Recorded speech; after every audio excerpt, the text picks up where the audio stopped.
Eh bien, bonjour du coup. J'ai choisi comme thème aujourd'hui la boussole intérieure.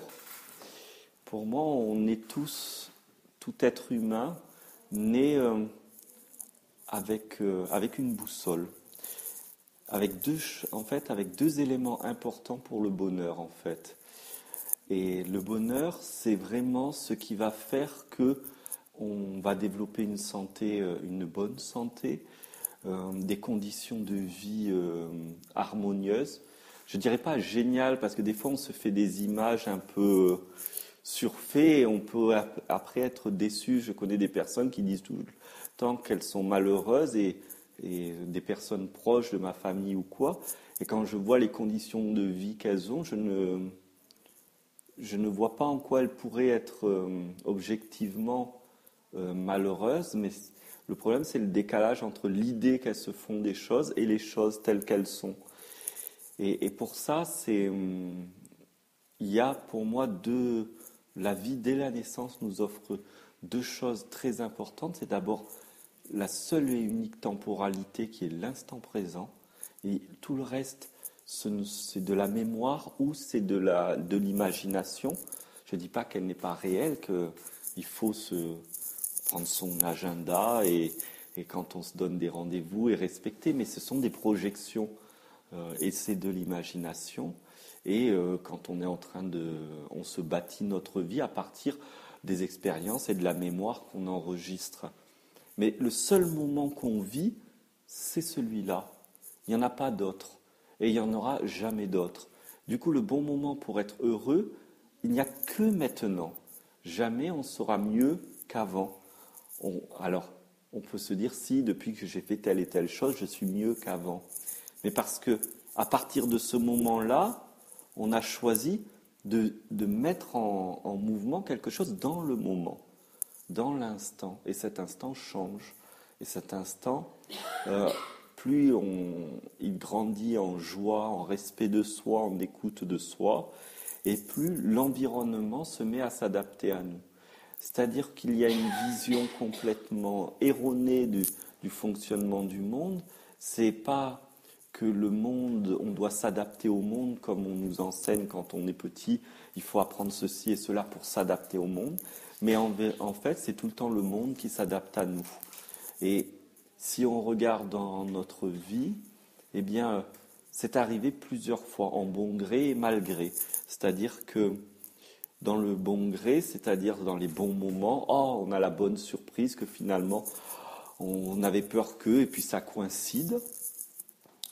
Et dans le moment désagréable, si on est vraiment à l'écoute, on se rend compte qu'on a généré quelque chose de l'ordre du désagréable en soi, qu'on s'est appuyé beaucoup trop, par exemple, sur une non-écoute de soi ou sur une inquiétude ou sur le fait de faire à tout prix quelque chose qui nous semble être important aux yeux de notre mémoire ou du regard de l'autre et non pas de son propre regard intérieur. Donc, première chose, cet instant présent, qui est vraiment la clé. Qu'est-ce que j'ai envie et qu'est-ce que je suis maintenant ? C'est pas qu'est-ce que je suis dans le sens j'ai des mains, j'ai des cheveux ou pas, je suis un homme, une femme, mais qu'est-ce que je suis, dans quel état je suis là maintenant ? Je suis serein, je suis intrigué, je suis heureux, je suis malheureux. Et quel état j'ai envie de cultiver ?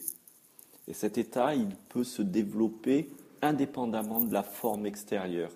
On a appris tellement à voir les choses à partir du monde extérieur que l'on croit qu'on est heureux parce qu'un ami est venu ou parce qu'on a lu un bon livre ou parce qu'aujourd'hui on ne sait pas pourquoi on est heureux.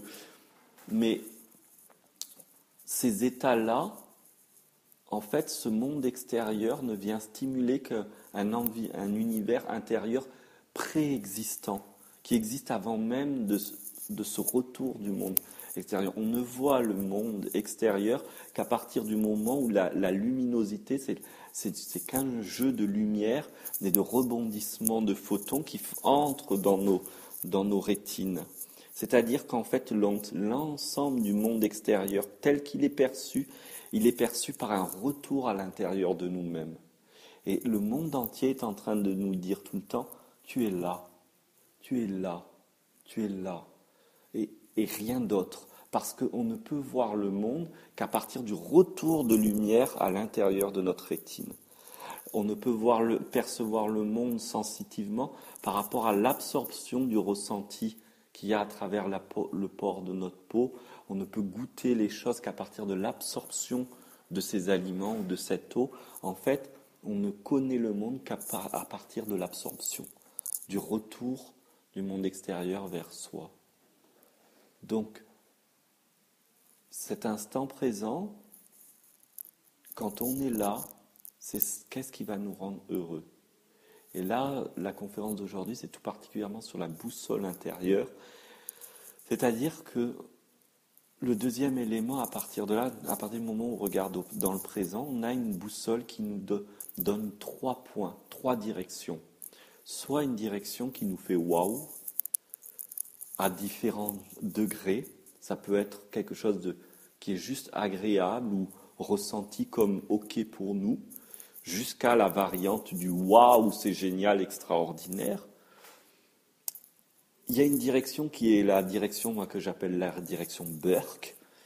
C'est la direction on le sent à l'intérieur de nous. Ça peut être au niveau très léger, comme une contraction physique ou une non-envie. Ah, je ne sais pas pourquoi j'ai pas envie.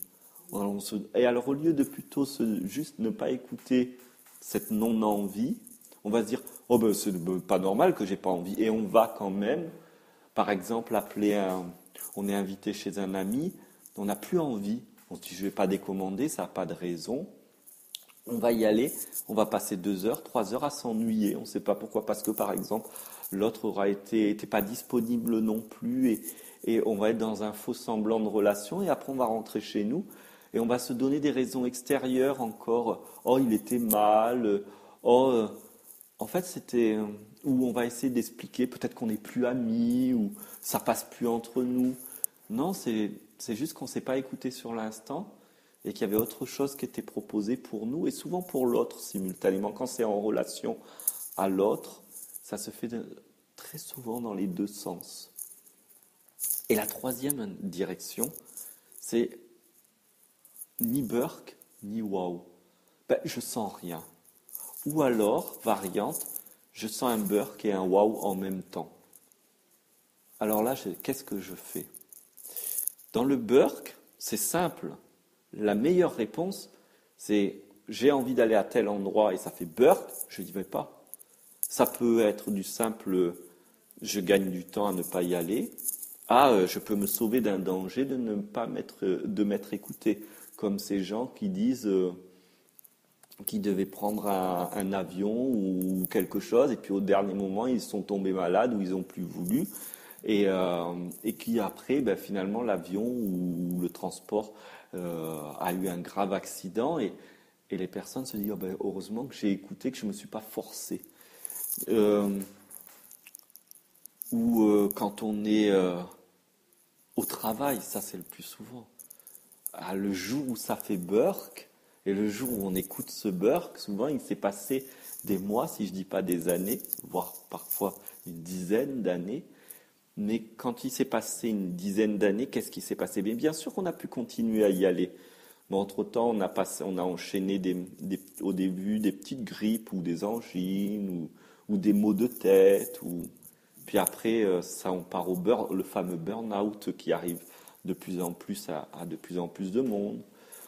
Ou alors on arrive à supporter, mais on perd goût de tout le reste. On n'a plus envie de voir son mari ou sa femme, on le voit sans le voir.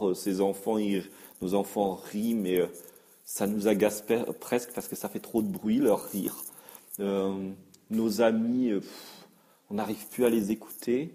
Et on se rend compte, alors on ne peut pas dire si on nous dit ça va bien, on ne peut pas dire que ça va mal parce que on se sent, mais on sent que c'est comme si que ça va pas dans le sens, il n'y a plus de ça va. C'est même plus ça va mal ou ça va bien.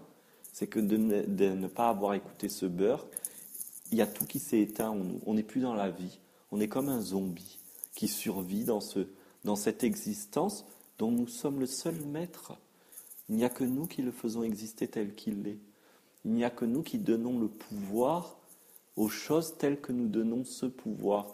Si on donne le pouvoir à ce que ce travail nous rapporte telle somme et que je ne peux pas faire autrement parce que j'ai fait tant de crédits, donc c'est pas possible, c'est que j'ai donné ce pouvoir. Parce que si j'écoute, si j'ai un burk, automatiquement est caché un wow derrière. Et si je commence à écouter ce wow, il va me donner des indications pour pouvoir franchir les étapes en fait. Les étapes qui ne seraient pas oh j'en ai marre de mon travail, je claque la porte, mais je revisite mon travail autrement peut-être, c'est tout simplement ça, mon positionnement au travail. Ou le pourquoi je fais la chose, qui a modifié. Ou alors c'est vraiment que je dois quitter mon travail, mais va se mettre en place des opportunités, des choses, parce qu'on va commencer à écouter de plus en plus les waouh, les envies qui arrivent là. Ça, c'est quand on est déjà arrivé dans une non-écoute et qu'on est bien dans le beurre. Parce qu'aussi, on ose écouter vraiment waouh, beurre à chaque fois, on ne se retrouve jamais dans une confrontation difficile à long terme et incompréhensible.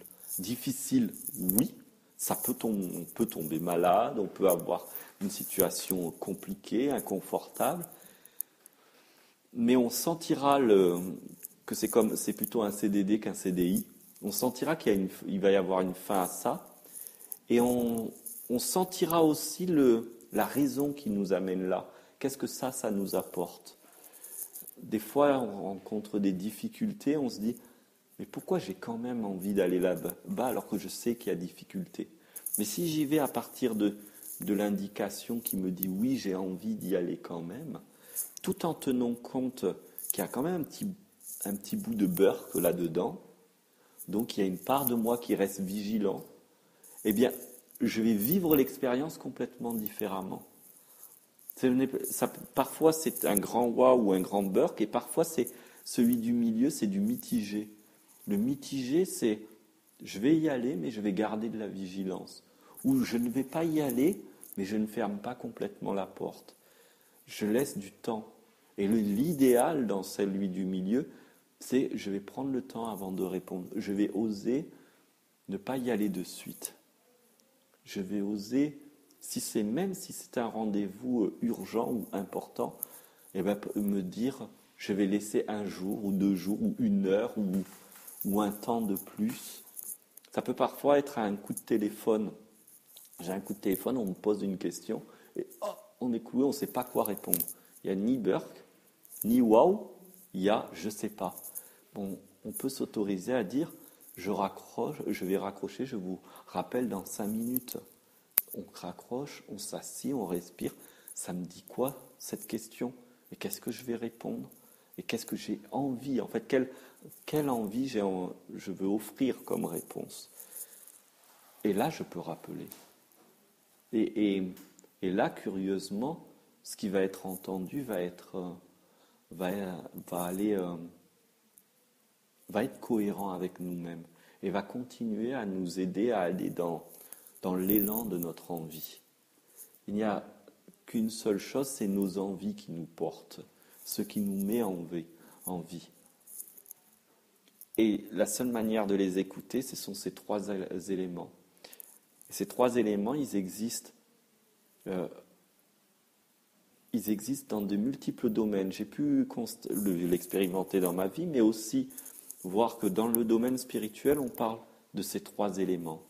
Dans le domaine du business, on parle de les plus grands qui ont réussi dans le monde, à chaque fois qu'ils mettent leurs recettes,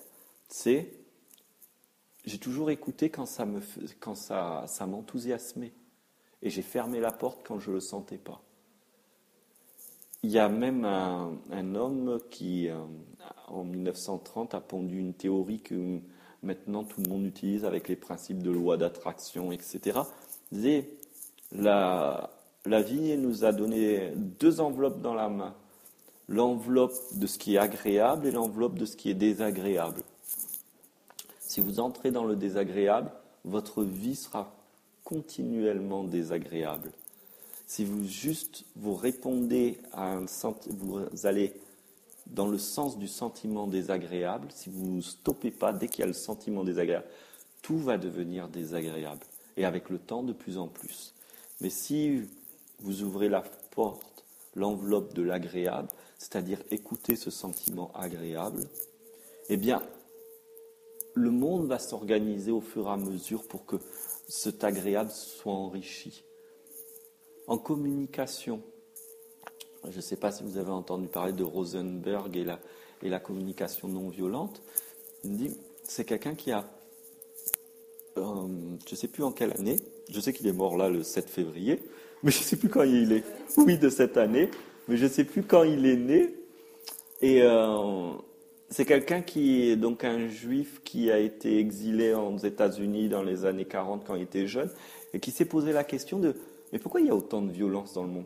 Quand on entend parler les gens, tout le monde voudrait la paix et la tranquillité, mais ce n'est pas ce qu'on voit dans le monde.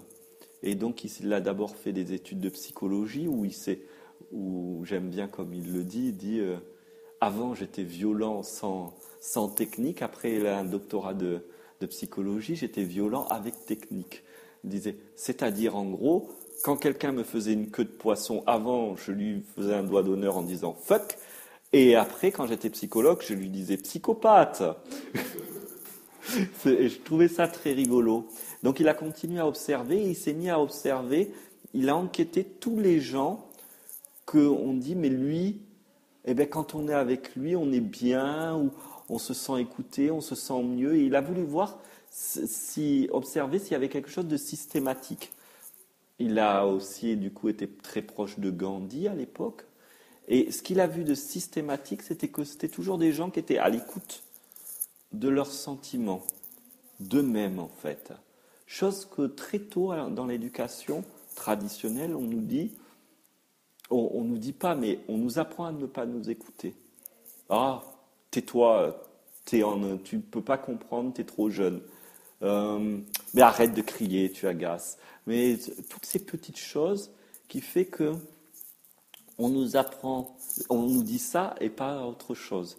Alors du coup, chacun apprend à se fermer et poser le masque social qui est ça va? Oui, ça va. J'ai mal partout, mais tout va bien. Et surtout, je ne vais pas dire que ça va pas. Et etc.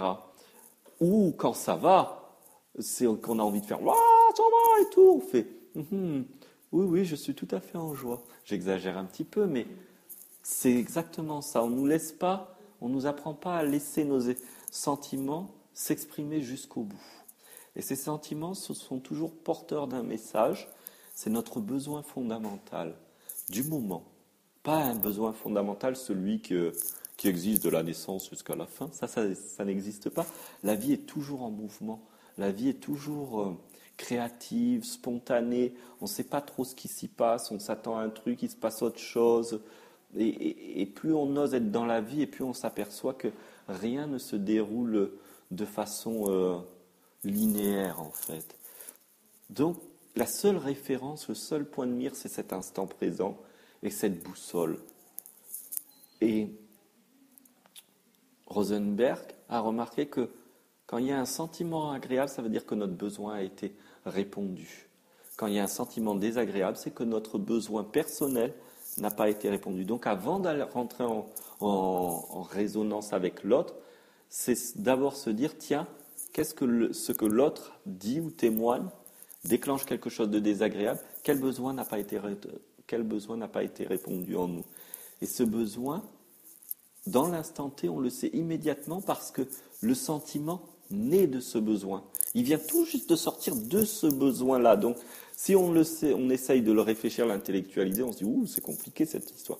Mais si on le vit sur l'instant présent, c'est très simple. C'est désagréable, plutôt que de justifier notre désagréable, c'est qu'est-ce qui n'est pas répondu en moi. Et on le sent, on le sait. Parce que c'est là, c'est en train de crier à l'intérieur de nous. Donc on va l'entendre. C'est comme si que la question, c'est pas une question de recherche, c'est une question de je rouvre mon oreille à ce que je me dis vraiment, à ce que mon inconscient, mes cellules me disent à cet instant, qui peut être j'ai besoin de dormir, par exemple, qui peut être, si c'est dans la communication, je ne suis pas disponible à entendre mon ami déverser ses problèmes-là, même si j'aimerais profondément être disponible. Là, à cet instant T, je ne le suis pas, et l'idéal, c'est de dire, je ne peux pas l'entendre, mais par contre, reviens de demain ou dans quelques heures, j'aurai fait ce que j'ai à faire, je me serai reposé, je serai entièrement disponible et content de pouvoir être une oreille pour toi.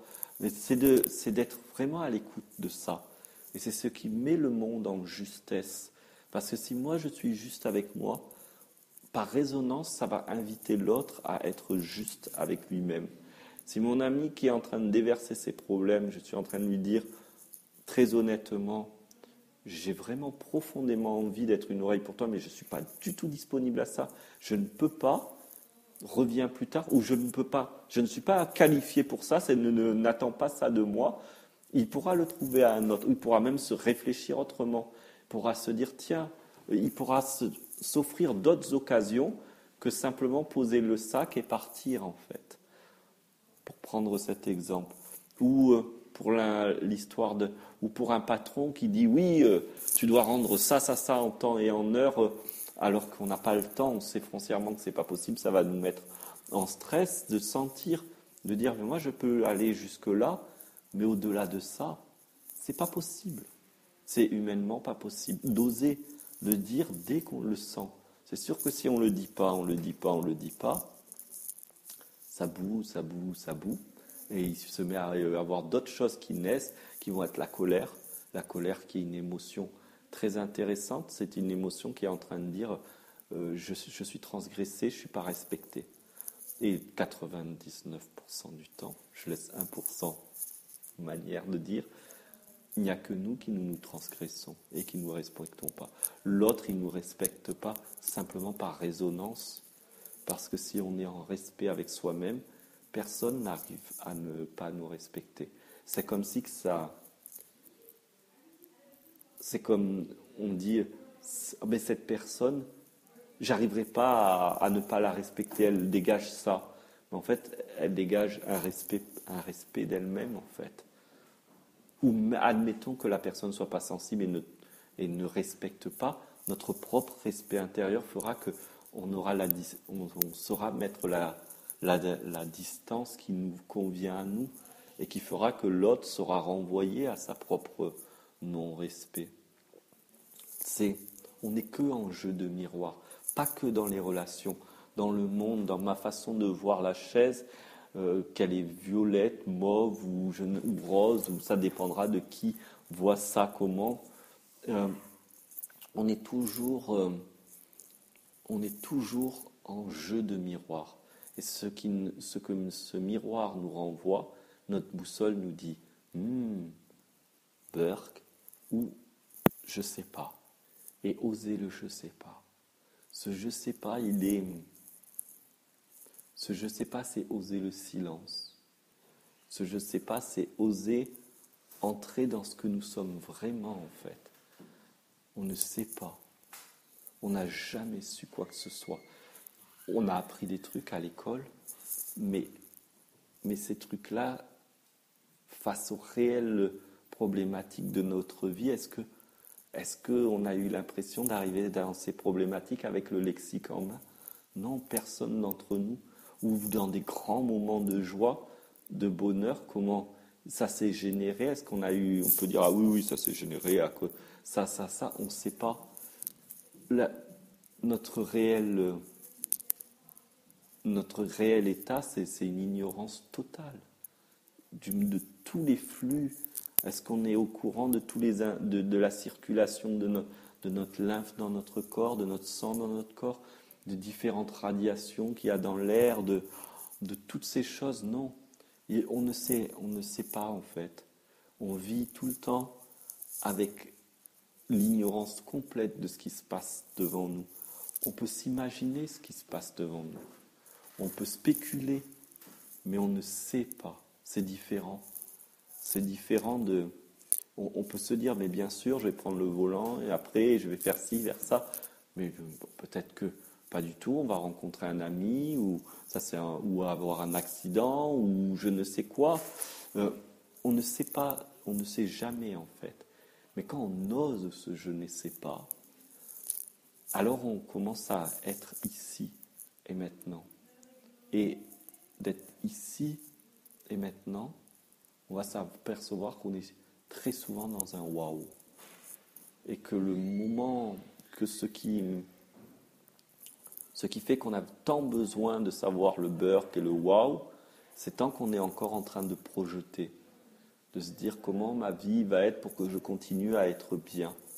Mais si je suis dans ce waouh, si je suis ici et maintenant, ma vie ne pourra que aller bien. Je ne dis pas qu'elle va être merveilleuse tout le temps, mais elle ira toujours dans une direction qui va pousser vers le waouh et vers l'harmonie, qui va continuer de nous faire avancer vers ce qu'on a toujours souhaité et ce qu'on souhaitait quand on était enfant. Beaucoup de gens, quand ils découvrent la méditation ou des choses un peu spirituelles, dès qu'ils commencent à intégrer la technique et que ça commence à faire effet, ils disent « Mais ça me fait ça, je ne m'attendais pas, parce que ça c'est ce que je vivais quand j'étais enfant. » Mais parce que quand on était enfant, on était exactement, on est constitué complet, exactement avec tous les attributs nécessaires pour honorer la vie en nous et autour de nous. Et de ce fait, l'enfant, il est dans une espèce de... Il est toujours en train d'honorer la vie. C'est-à-dire que quand ça va, ça va. Il va le manifester. Et quand ça va pas, mais ça va pas. Et il va y aller fort. Et je vois, c'était l'anniversaire de ma fille, là, mercredi. Et puis, il jouait. Et puis tout d'un coup, il y en a un qui a été contrarié dans son jeu. Alors, il s'est pas embêté. Il a pris le premier objet, il bam dans la tête de l'autre. Ça allait pas. On l'exprime totalement. À la méthode traditionnelle, ça serait c'est pas bien, il faut pas, etc. Alors, c'est pas de ne pas l'inviter à savoir se réguler, attention. Mais c'est déjà de voir derrière,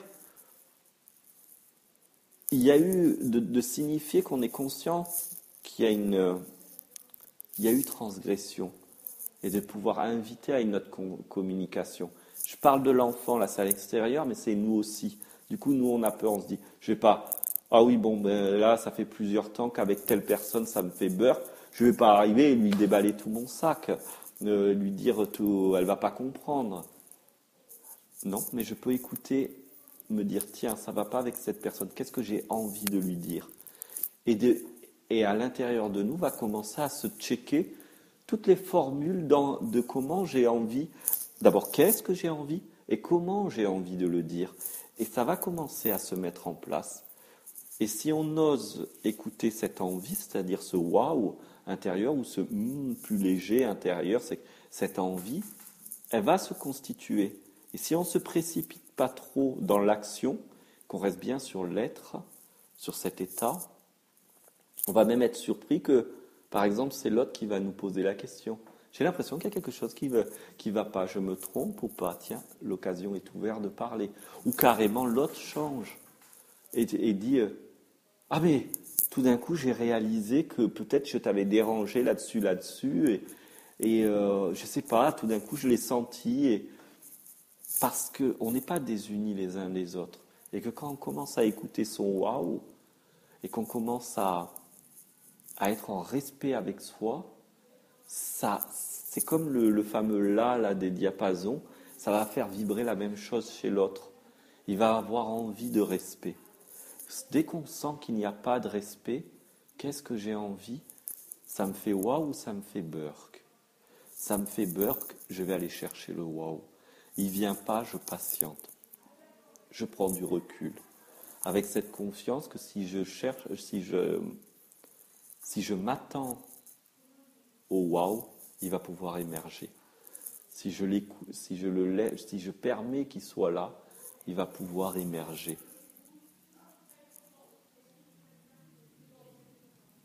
Oui.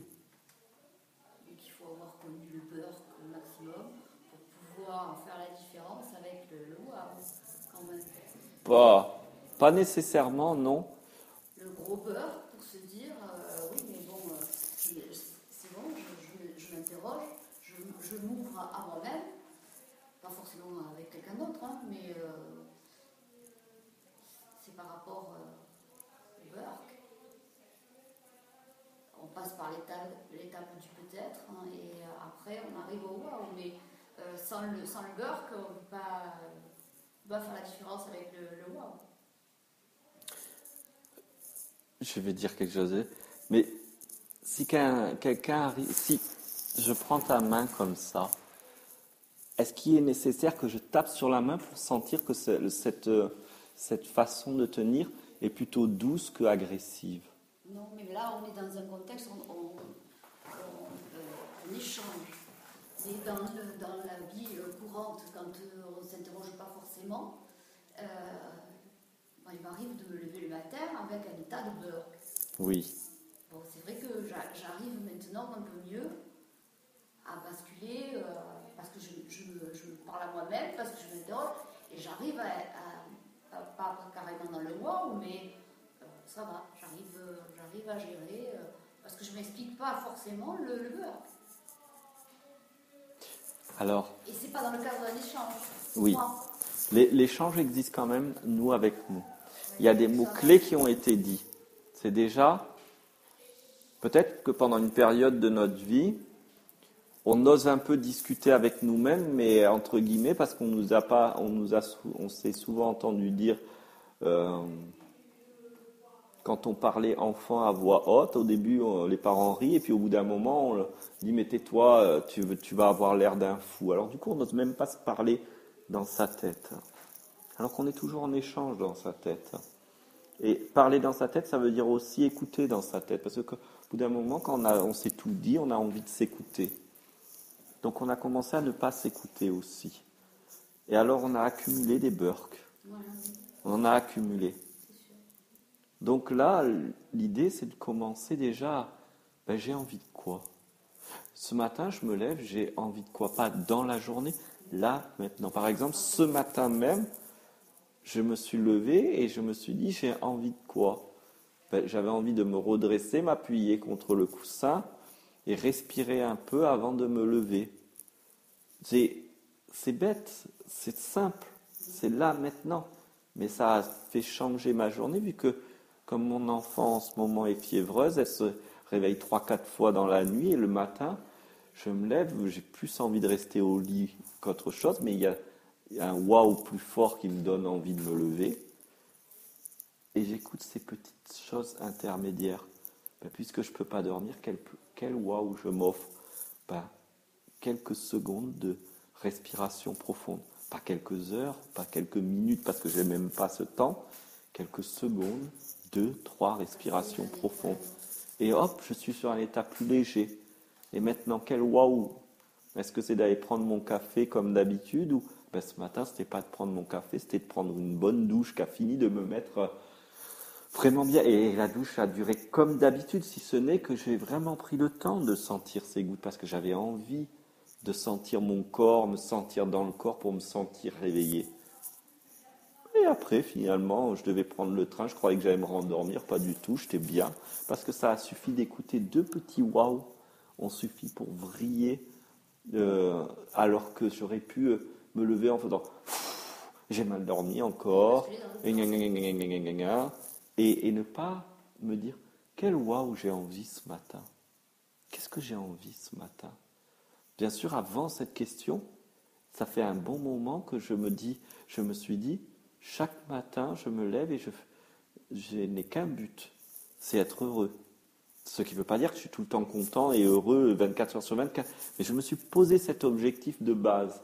Aujourd'hui, demain et jusqu'à mon dernier souffle, et s'il y a quelque chose après mon dernier souffle, et bien même au-delà, je ne choisis plus qu'une chose, être heureux. Et après, ça c'est le choix, c'est comme le grand choix. Et après, il y a l'instant T. Et bien là, pour être mieux, c'est de respirer quelques secondes. C'est à un autre moment de la journée, c'est vu que ça fait 3-4 jours qu'on est réveillé plusieurs fois, en ce moment c'est beaucoup ça, la gestion de ma propre fatigue. C'est de boire un café ou boire une menthe à l'eau ou de manger un peu parce que c'était ce qui me permettait de me maintenir éveillé. Mais c'était jamais dans le il faut. C'est qu'est-ce que... Oh, je sens la fatigue arriver, les paupières se fermer, ben je les laisse se fermer. Mais je les laisse complètement se fermer sans peur. Et ben elles se rouvrent peut-être 30 secondes après et j'ai l'impression pas d'avoir dormi 3 heures, bien sûr, mais d'être reposé de quelque chose. C'est aussi toutes ces petites... C'est d'écouter constamment, c'est toujours l'instant T. Et il n'y a pas besoin du burk en fait. Le burk, c'est parce qu'on ne nous a pas appris ça depuis le départ. Si on nous avait appris ça dès l'origine, le burk, on ne l'écoute, on en aurait eu besoin. Ou en tout cas, quand on en a besoin, c'est juste pour encore plus magnifier ce waouh, mais jamais comme on le vit maintenant, où quand on se pose des questions sur nous-mêmes, on a l'impression d'avoir des murs et des murs et des montagnes de problèmes. On se dit, mais j'ai un travail. Et j'entends beaucoup de gens qui disent, oh, je dois travailler sur moi. Et rien qu'à la façon que c'est dit, on dirait qu'ils vont y passer 10 vies quoi, à faire ce travail. Non, la vie est très, très, très généreuse dans l'instant. Et elle ne nous demande qu'une seule chose, c'est d'avoir envie. De quoi on a envie. Simplement ça. Et tout s'orchestre. Mais j'ai vu des gens à qui ça arrivait, je croyais que c'était fait pour eux. J'ai commencé à le vivre et j'ai compris que c'était fait pour tout le monde. Et si je le communique aujourd'hui, c'est bien, ça paraît simple, ça paraît même tellement simple qu'on se dit c'est pas possible que ça soit si simple avec tout ce que j'ai fait pour en arriver là, mais parce que jusque-là, on ne nous a pas appris la simplicité. On nous apprend la résolution de problèmes. À l'école, je reviens à l'école, du coup souvent je parle de l'école. À l'école, on apprend très vite à remplir des cases avec des trous, à répondre à des énigmes, à trouver le problème en fait. On ne nous apprend pas à vivre ce qui est. On nous demande toujours de chercher ce qui n'est pas. Et donc du coup, notre cerveau, qu'importe la situation, son fonctionnement, c'est trouver le problème. Où est le problème? J'ai envie d'être heureux, virgule, où est le problème? Non, j'ai envie d'être heureux. Où est mon bonheur? Qu'est-ce que j'ai envie maintenant? Si j'ai envie d'être heureux, qu'est-ce que j'ai envie maintenant? Pas où est le problème, mais il est où le problème? Ah oui, c'est mon grand-père. Ah, et c'est ma mère. Je me souviens, ma mère un jour m'a dit ça. Parce qu'après, du coup, on se trouve, de toute façon, des problèmes, on va s'en trouver. Parce que notre esprit va toujours nous créer ce dont on a besoin. Donc si on cherche le problème, il nous crée le problème. Et on trouve des tas de problèmes. C'est comme à l'époque les exercices de maths, je me souviens, on avait un prof de physique complètement foufou. Il nous donnait 4 pages d'exercices de maths. On savait qu'on pourrait en faire, c'était pour en faire le maximum. On n'aurait jamais pu faire les 4 pages en une journée.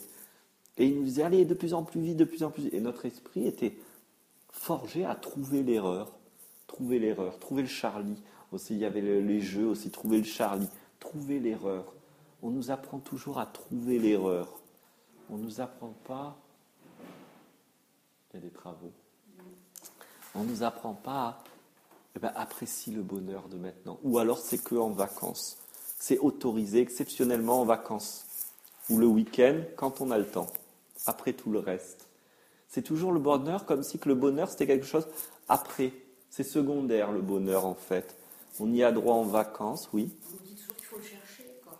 Oui, il faut alors le chercher. En fait, on l'a en nous. Oui.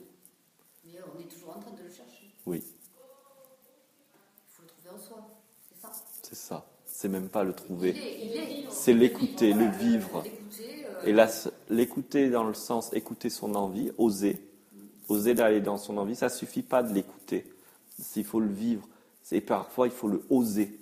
C'est-à-dire, si mon waouh, c'est par exemple de m'habiller d'une façon que jamais j'ai osé m'habiller, c'est de se conduire à aller oser ça. Parce que, en fait, ça fait déjà 10 ans qu'on a envie, je sais pas, de porter une écharpe rouge. Et on se dit, non, le rouge, ça me jure. Ce sont les... Vous voyez, tout est surprenant. C'est le problème, parce que C'est de l'inattendu. Choses Non, c'est qu'il y a les travaux, les Ouais. ouvriers en haut et Oui, ils ont jettent les choses, au voilà, centre et il y a un il truc y a de le récupération, voilà. Voilà. C'est ça. Non, C'est pas le pas gars. quelqu'un. Donc, Non, c'est pas le gars qui est tombé, c'est le gars. c'est pas, non, c'est des objets. C'est, voilà, l'inattendu toujours, c'est ça. La vie, on peut pas la prévoir. Et c'est oser, en fait, ça. On ne peut pas simplement le sentir. Comme je disais ce matin, je me suis dit, oh, j'ai envie de respirer, j'ai respiré. Ça suffit pas de dire j'ai envie de respirer. J'ai respiré, et pas une fois, j'ai respiré jusqu'à que j'en ai marre de respirer. Jusqu'à que respirer me fait burk. Tant que respirer me fait waouh, ça me fait waouh. Mais dès que ça me fait plus waouh, je passe à autre chose. Pareil au travail, je suis devant, je sais pas, c'est un travail où je suis devant l'ordinateur, tout d'un coup mes yeux piquent, j'ai plus envie, j'ose m'arrêter, j'ose le faire, j'ose aller boire un verre, j'ose faire une pause. Et le temps va pouvoir être malléable. Plus on va le faire avec cette condition du bonheur, plus le temps il est malléable. Plus on va le faire avec le stress, plus le temps se rétrécit. Et on n'a jamais le temps de finir. Et on n'a jamais le temps de. Et on finit par faire des choses bien, mais on ne se sent pas forcément bien. J'ai reçu il n'y a pas longtemps en accompagnement quelqu'un qui a compris plein de choses au niveau du bien-être et qui a rempli sa vie de bien-être et qui fait un métier qu'elle aime et qui fait tout comme. Elle me dit, j'ai un problème, c'est que je ne suis pas bien. Je fais tout ce qu'il faut, mais je ne suis pas bien. Et elle a osé tout. Mais ça lui a permis, je lui dis, c'est bien, tu as tellement osé tout que maintenant tu peux constater que tu n'as besoin de rien pour être heureux. C'est ce que tu es en train d'arriver au point que tu as tellement osé être bien que tu peux voir que tu peux être bien sans faire quelque chose. Mais pour ça, il faut passer par les différentes envies qui vont nous faire passer les étapes de notre être, de notre particularité. Je reprends avec les enfants.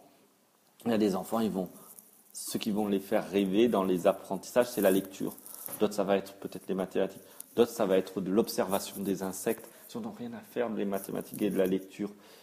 Mais au final, quand ça sera nécessaire, tous sauront compter, lire et reconnaître au moins les insectes.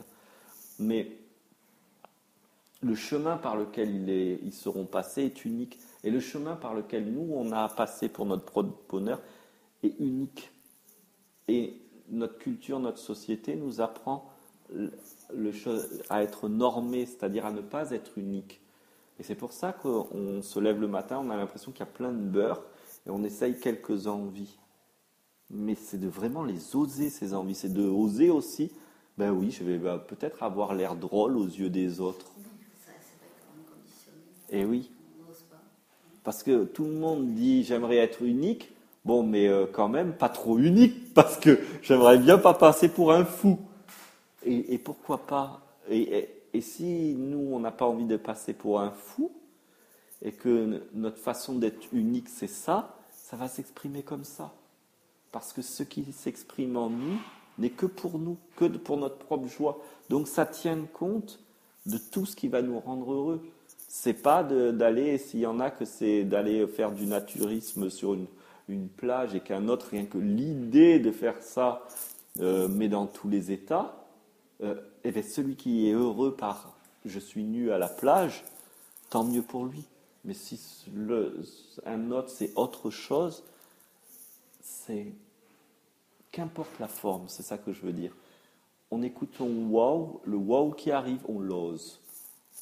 Et il va générer quelque chose. J'avais envie de rencontrer, le jour où j'ai commencé à me dire, je peux tout oser, alors j'ai commencé à fouiller et trouver les numéros de téléphone des personnalités avec qui j'avais envie d'échanger des mots, de parler, de rencontrer. Alors celles, j'y avais pas toutes, mais celles qui me donnaient envie, j'ai pu les contacter, on a pu avoir un échange et j'étais tout content. Parce que pour moi, c'était un défi de briser ce truc que c'est quelqu'un, c'est un personnage public et moi, je suis personne dans mon petit Perpignan, encore plus Eus maintenant, où c'est pas un grand monde et finalement, j'ose, par exemple, quand on parlait avant qu'on commence du unschooling et tout ça, dès que j'ai lu André Stern, j'ai voulu appeler André Stern. Bon, moi, je l'ai pas eu, c'est des copains qui sont allés le voir, mais c'était tout comme si qui était là. Il y a Sophie Rabi aussi. En fait, tout ça, une fois qu'on les rencontre, c'est des humains, ils font pipi caca comme nous, et c'est tout ça. Mais on se dit, ben oui, mais on n'ose pas. On n'ose pas aller rencontrer le patron quand. Non, mais là, les conditions me vont pas. J'ai envie de rester travailler, mais les conditions me vont pas. J'aimerais plutôt ça, ça, ça. Mais osons le faire. Moi maintenant j'ose, et encore pas plus tard qu'il y a quelques jours, là j'ai rappelé un organisme avec lequel je suis en partenariat, j'ai fait moi les conditions, ça me va pas là, donc ça, j'aimerais qu'il y ait ça, ça, ça. Alors la personne elle me fait, ah ben tu fais bien de dire ça parce que c'est ce que j'aurais voulu te proposer. Ça tombe bien. Pareil, là, il y a peu de temps, avec la boutique, il y avait des choses que j'avais pas bien compris. J'ai appelé Sylvaine, alors que ça faisait quelques jours. Bon, des fois, comme tout le monde, hein, des fois, mon beurre, que j'attendais, il faut qu'il se prononce un peu plus pour passer le pas. J'appelle parce que j'avais l'impression que j'allais dire des choses un peu difficiles et j'appelle et elle me fait mais c'est exactement comme ça que hier j'ai fait une réunion avec Pascal administrative et justement on s'est dit qu'on allait mettre ça en place et on a commencé ça, ça, ça. Je dis bah chouette, chouette. En fait c'est qu'une histoire de s'écouter et agir en conséquence de ce qui se passe, vivre comme... Quel est ton prénom? Prisca. Prisca. Et plus on va, au début, on a l'impression que c'est écouter, oser. Et plus on le fait, plus après on appelle ça vivre. Ça donne des ailes, parce que quand on ose, ben, on se sent encore plus vivant. Tu veux bien développer Ben, moi, une expérience, par exemple? Moi, je sais que pour revenir, en fait, quand on a déscolarisé nos enfants, moi, j'avais super peur de passer le cap. Il y a quand même une question, un partage. Moi, ce que tu